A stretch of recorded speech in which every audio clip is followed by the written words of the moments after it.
Myself Vidyulata Sukhavasi, working as an assistant professor in Vignan STEAM Dugu University. Today we are going to discuss about data types. Already you have gone through the basic concepts of C. In this video we are going to learn about data types, significance of data types, various kinds of data types with examples and ranges. If you learn data types, you will be able to identify how to declare variables or functions of different types. Now, coming to the definition of the data type, it is an attribute which gives the information about what kind of data we are going to use. For example, if I am intended to use an integer value, first the value is holded by the variable which is declared by using the keyword int. Till now I discussed what is data type and so on, but why we need to learn about data type? What is the importance of learning this? Now see, data types is used to inform the compiler what kinds of values are stored and how much space the values will occupy in memory. The data types storage space may vary depending on the machine. The storage space is different to 32-bit compiler and 64-bit compiler. Nowadays, most of us are using 64-bit compilers. The data types are majorly classified into 4 parts. They are shown on the screen as a flowchart. First one is primary data type, or we can call it as primitive data type or basic data type. Second one is user defined data type, and third one is derived data type, and the fourth one is empty data type. Again, primary data type is divided into 3 types. Those are int, float and char. Structure, union, enum and typedef. These 4 comes under the category of user defined data type. Arrays and pointers comes under the category of derived data type. And the last one, that is void, comes under the category of empty data type.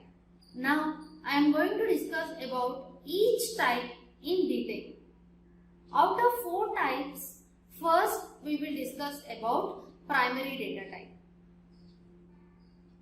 Primary data types are mainly divided into 3 types.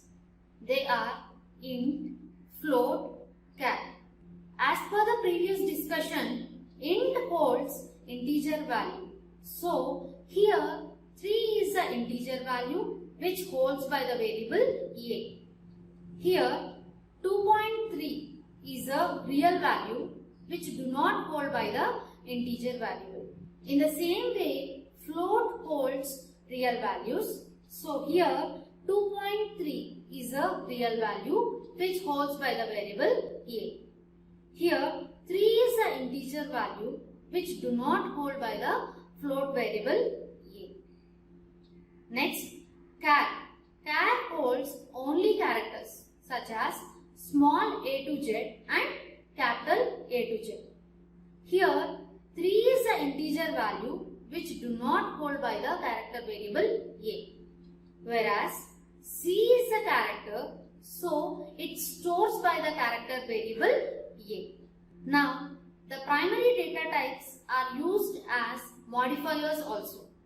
The modifiers for the integers are shortint, int, longint. The integer may represent both signs, that is plus and minus. In int data types, plus sign indicates unsigned integer and minus sign indicates signed integer. So the shortint modifiers are again split into signed shortint and unsigned shortint. And int modifiers split into signed int and unsigned int.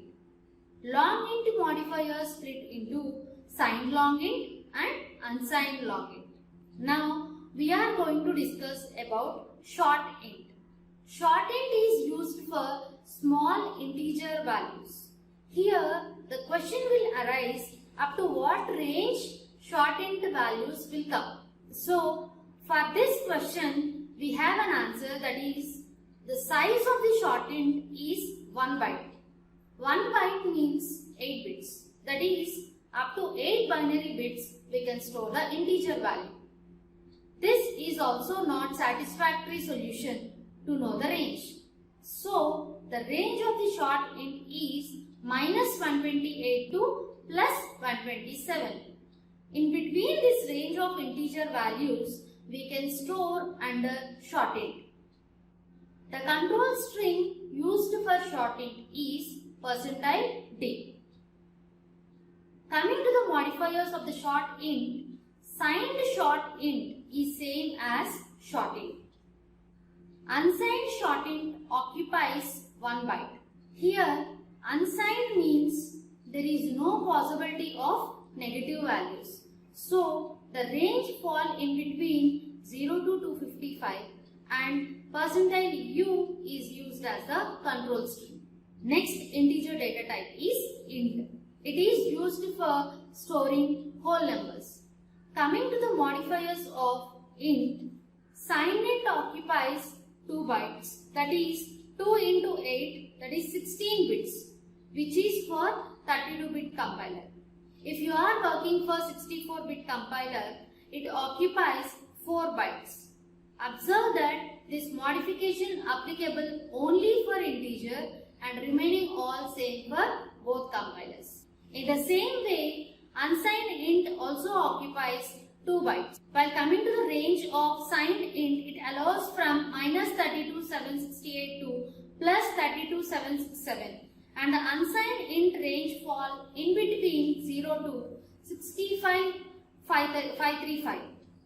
When coming to control string, signed int represents with %d or %i. Unsigned int represents with %u. Next, the last modifier in integer data type will be discussed, that is long int. Signed long int occupies 4 bytes, that is 4 into 8, 32 bits length, can store with a range that is shown in the screen. Control string represents with %ld, which is for signed long integer, and %lu for unsigned long integer. Now coming to the second type of the primary data type, that is float data type. Already we know that floating point numbers are denoted by the keyword float. Float occupies 4 bytes, that is 32 bits with a range 3.4 e minus 38 to 3.4 e plus 38. Here e represents exponent. Next, we will discuss about the modifiers of the float, that is double and long double. Here double occupies 64 bits and long double occupies 80 bits. And the control string used for double and long double is %lf, which is shown in the below table. It is the time to discuss the last primary data type, that is char. Character data type store 1 byte of data which is sufficient to load 1 character at a time. Control string used is %c. Here the summary of the primary data type shown on screen as a table. If you learn this table, you will be able to know how the primary data types are used. Now coming to the example program, write a C program for displaying numbers using different data types. See here, x and p are declared under float, y and q are declared under double, k is declared under unsigned int, M is declared with integer type and assigned with a integer value 54321. N is declared with long integer type and assigned with a value 1234567890. Now X is assigned with a real value, that is 1.23456789000. Y is assigned with a real value 9.87654321 and K is assigned with an integer value 54321. P, Q are assigned with the same value, that is 1.0. Now completed all declarations and initializations of the variables with different data types. Next, we want to print all those values which are initialized. Now, see the first printf statement here. I am trying to print M value. The M value is declared under integer, so the integer value prints on the screen. The N value is declared under long int, so here the control string is used as %LD and the corresponding value is printed on the screen. X value is declared under float. Here the default output precision for float is 6 points after decimal. So the output will be printed as 1.234568. Next, Y is declared under double. Here also the default output precision for float is 6 points after decimal.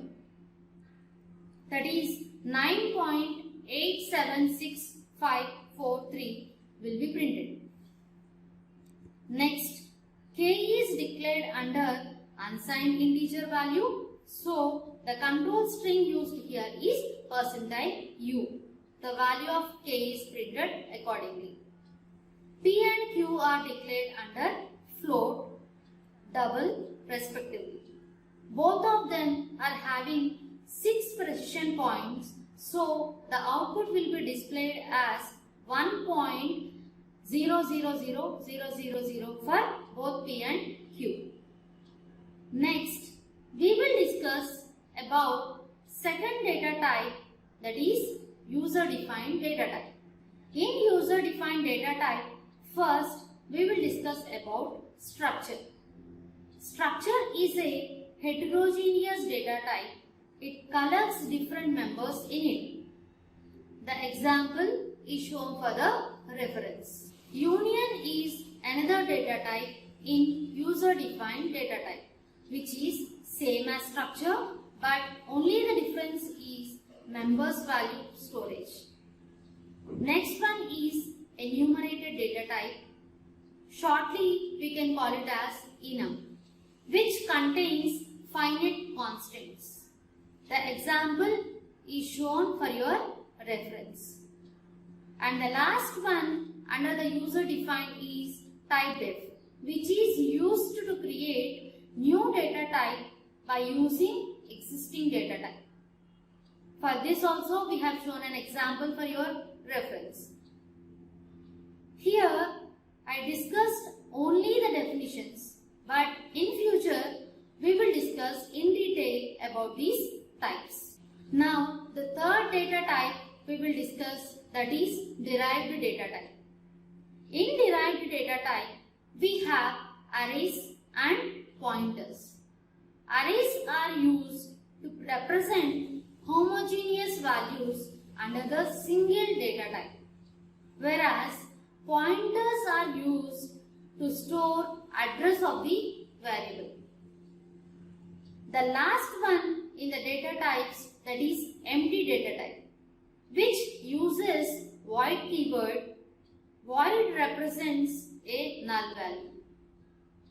Now it is the time to take assignment and quiz.